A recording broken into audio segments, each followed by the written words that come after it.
Hi students, welcome back to your very own channel FSC Hub, the Knowledge House. Today we are here with the third lecture of chapter Product Table which is on Newland's Law of Octaves. इस chapter के पिछले lecture में हमने डुबीनर्स law of triad को discuss किया और देखा था कि किस तरह डुबीनर्स ने एलिमेंट्स को in order of their increasing atomic message तीन ग्रुप्स के अंदर अरेंज किया था। अब साइंटिफिक सेक्टर की पास्ट हिस्ट्री में साइंटिस्ट हमेशा से इसी एफर्ट में रहे हैं कि वो चाहे कोई भी हाइपोथेसिस हो, थ्योरी हो, लॉ हो, उसके मतलब मोस्ट अपडेटेड और मोस्ट पेटेंट इंफॉर्मेशन को निकाल सकें।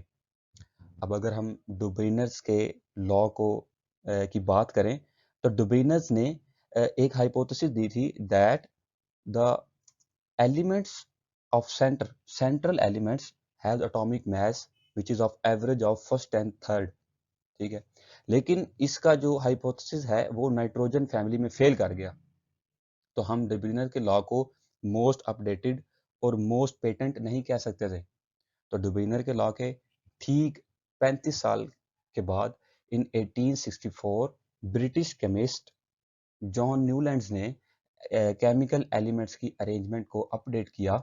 ही arranged the elements similarly as Dobereiner did. He arranged the elements in order of their increasing atomic masses. He arranged 56 elements. अब ये भी इसका प्लस पॉइंट था क्योंकि डुबरीनर उस टाइम अपने जस्ट 9 एलिमेंट्स को सक्सेसफुली अरेंज कर पाया, जबकि उस टाइम पे 40 एलिमेंट्स डिस्कवर्ड थे। तो जॉन न्यूलैंड्स का ये प्लस पॉइंट है कि उसने अपने जो डिस्कवर्ड एलिमेंट्स में से मैक्सिमम एलिमेंट्स को अपने इस मॉडल में अरेंज किया। He gave them the tabular form, यानी कि रोज और कॉलम्स के अंदर उनको एक शक्ल दी। ये भी इसका एक प्लस पॉइंट था, ये एक रिवोल्यूशनरी इसका पॉइंट था। जॉन न्यूलैंड्स को केमिस्ट्री की ब्रांच के अंदर रिवोल्यूशनिस्ट कहा जाता है, इनकलाबी शख्स कहा जाता है। न्यूलैंड्स ने केमिस्ट्री की साइंस के अंदर ऐसा कौन सा काम किया कि उसको एक इनकलाबी शख्स कहा गया। इसके लिए हम पीरियोडिक टेबल के बैकग्राउंड को देखते हैं जो हमने फर्स्ट लेक्चर में कवर किया था, और हमने कहा था कि why the need of periodic table arose, periodic table की ज़रूरत क्यों पड़ी। अगर हम 1817 में जाएं जब डुबरीनस ने एक मैनेजमेंट आइडिया दिया था, क्योंकि हर एक एलिमेंट को सेपरेटली स्टडी करना बहुत मुश्किल था। अब मैं आपको एक एग्जांपल देता हूं कि एक बंदा 1817 में 40 एलिमेंट्स से 50 एलिमेंट्स जो डिस्कवर्ड थे उसमें से उसने क्लोरीन के साथ एक मेटल को रिएक्ट करवाना था जिसकी ऑक्सीडेशन स्टेट थी +1। अब उस बंदे ने हर एक केमिकल एलिमेंट्स को सेपरेटली स्टडी करना था, उसका एक्सपेरिमेंटेशन करनी थी, उसके साथ प्रैक्टिकल करना था, फिर उसको मे बी पॉसिबल था कि उसको वो या 50वां एलिमेंट जाके वो मिलता जिसकी ऑक्सीडेशन स्टेट थी +1 और वो मेटल होता। यानी ये बहुत टाइम कंज्यूमिंग और एफर्ट कंज्यूमिंग काम था हर एक एलिमेंट को सेपरेटली स्टडी करना। लेकिन केमिकल एलिमेंट्स की जो टेबुलर फॉर्म है, जो आप अभी अब देखते हैं पीरियोडिक टेबल के नाम से, तो उसको देखने से ही पता चल जाता है कि जो फॉर एग्जांपल जो फर्स्ट ग्रुप है पीरियोडिक टेबल का वो है जी अल्कली मेटल्स। इन सब की ऑक्सीडेशन स्टेट +1 होती है। तो यहाँ से हमें इजीली जो कई महीनों की जो स्टडी है, कई सालों की स्टडी है, उसको हम फ्यू मिनट्स में इसको कर सकते हैं। ये था tabular form of chemical elements. तो ये tabular form of chemical elements was given by John Newlands. He was the first person to devise a table of chemical elements. Table of 56 elements जो जितने भी डिस्कवर्ड थे उसने सभी को arrange किया। Was the first person to give the concept of periodicity, जो Mendeleev को डेडिकेट की जाती है क्योंकि वो जो हमारी फंडामेंटल प्रॉपर्टी है वो डिवाइस हुई। लेकिन he was the first person to give the concept of periodicity। What is periodicity? Is the repetition of chemical elements after a certain interval. एक इंटरवल के बाद, थोड़े अरसे के बाद, एक केमिकल एलिमेंट्स की जो प्रॉपर्टी होती है वो फिर रिपीट होती है किसी दूसरे एलिमेंट की शक्ल में। After arrangement arranging elements in order of increasing atomic masses, he observed that there is repetition in chemical properties of every eighth element. The properties of first element resemble with the property of eighth element.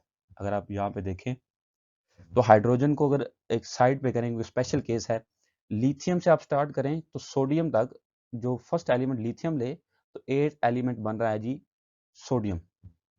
दोनों alkali metals हैं और दोनों की oxidation state भी +1 है। तो ये एक बहुत बड़ी जब उसने अरेंज किया तो उसको एक्सीडेंटली ये एक एनालिसिस मिला कि यहाँ पे पीरियोडिसिटी हो रही है, रिपीटिशन हो रही है। तो यहाँ पे वो विलियम डेम्पर ने एक स्टेटमेंट दी थी जब एक्सरे डिस्कवर हुई थी, उसने कहा था the great discoveries are made accidentally less often than the populace likes to think. जिस तरह डुब्रीनर्स ने 3 एलिमेंट्स को ग्रुप के अंदर अरेंज किया तो इसलिए उसको डुब्रीनर्स लॉ ऑफ ट्राइएड्स कहा गया। इसी तरह न्यूलैंड्स के लॉ को लॉ ऑफ ऑक्टेव्स कहा जाता है।